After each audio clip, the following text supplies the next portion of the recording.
ইউক্রেনের president Volodymyr Zelensky ঘোষণা দিয়েছেন, রাশিয়ার কুরস্ক অঞ্চল থেকে আটক উত্তর কোরিয়ার 2 সেনাকে তাদের নেতা কিম জং উনের কাছে ফেরত পাঠাতে প্রস্তুত কিয়েভ।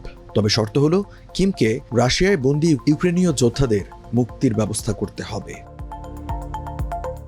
গত 11 জানুয়ারি জেলেনস্কি ঘোষণা দেন, রাশিয়ার কুরস্ক অঞ্চলে যুদ্ধের সময় ইউক্রেনের বাহিনী উত্তর কোরিয়ার 2 সেনাকে আটক করেছে।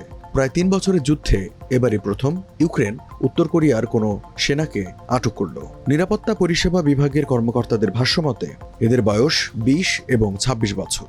একজন 2016 সালে এবং অপরজন 2021 সালে যোগ দেন উত্তর কোরিয়ার সেনাবাহিনীতে। ইউক্রেনের গোয়েন্দা সংস্থা SBU এর তথ্য অনুযায়ী এ ঘটনা ঘটে গত 9 জানুয়ারি। বর্তমানে তারা কিয়েভে চিকিৎসাধীন এবং ইউক্রেনীয় গোয়েন্দা সংস্থার হেফাজতে রয়েছে।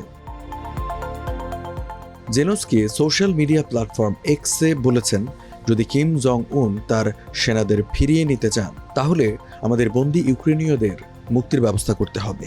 আমরা মানবিকতার নীতিতে বিশ্বাস করি। একটি ভিডিও বার্তায় দেখা যায়, 2 বন্দীকে জিজ্ঞাসাবাদ করা হচ্ছে।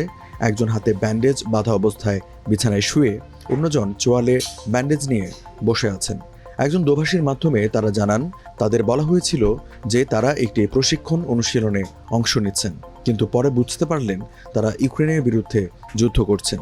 এদের মধ্যে একজন জানান, আক্রমণের সময় তিনি একটি আশ্রয় কেন্দ্রে লুকিয়েছিলেন এবং কয়েকদিন পর ইউক্রেন সৈন্যদের হাতে ধরা পড়েন। তিনি আরও বলেন, কোরিয়ায় ফেরার সুযোগ দিলে তিনি যাবেন, তবে ইউক্রেনে থাকার সুযোগ পেলে তাও গ্রহণ করবেন। জেলেনস্কি একটি টেলিভিশন বিবৃতিতে বলেছেন, আটক সেনাদের একজন ইউক্রেনে থাকার ইচ্ছা প্রকাশ করেছেন, অন্যজন কোরিয়ায় ফিরে যাওয়ার ইচ্ছা প্রকাশ করেছেন। তিনি আরও বলেন, যারা কোরিয়ায় ফিরে যেতে চান তাদের জন্য বিকল্প ব্যবস্থা থাকবে। বিশেষভাবে যারা কোরিয়ান ভাষায় যুদ্ধের বাস্তবতা তুলে ধরে শান্তি প্রতিষ্ঠায় ভূমিকা রাখতে চান, তাদের সেই সুযোগও দেওয়া হবে। জেলেনস্কি দাবি করেন, রাশিয়ার মিত্রদেশ উত্তর কোরিয়া কুরস্ক অঞ্চলে প্রায় 11,000 সেনা মোতায়েন করেছে। পশ্চিমা এবং ইউক্রেনীয় বিশ্লেষকদের মতে এদের মধ্যে প্রায় 300 জন নিহত এবং 2700 জন আহত হয়েছে। আধুনিক যুদ্ধ কৌশলের অভাব এবং রাশিয়ার অনভিজ্ঞ ব্যবহারের কারণে এই হতাহতের সংখ্যা বেড়েছে। দক্ষিণ কোরিয়ার ন্যাশনাল ইন্টেলিজেন্স সার্ভিসের তথ্য অনুযায়ী উত্তর কোরিয়া তাদের সৈন্যদের নির্দেশ দিয়েছে ধরা পড়ার আগে আত্মঘাতী হতে। নিহতদের কাছ থেকে পাওয়া মেমোতে এই নির্দেশনা স্পষ্টভাবে উল্লেখ রয়েছে। তবে বন্দী উত্তর কোরিয়ার কোনো সৈন্য দক্ষিণ কোরিয়ায় আসার আগ্রহ প্রকাশ করেনি।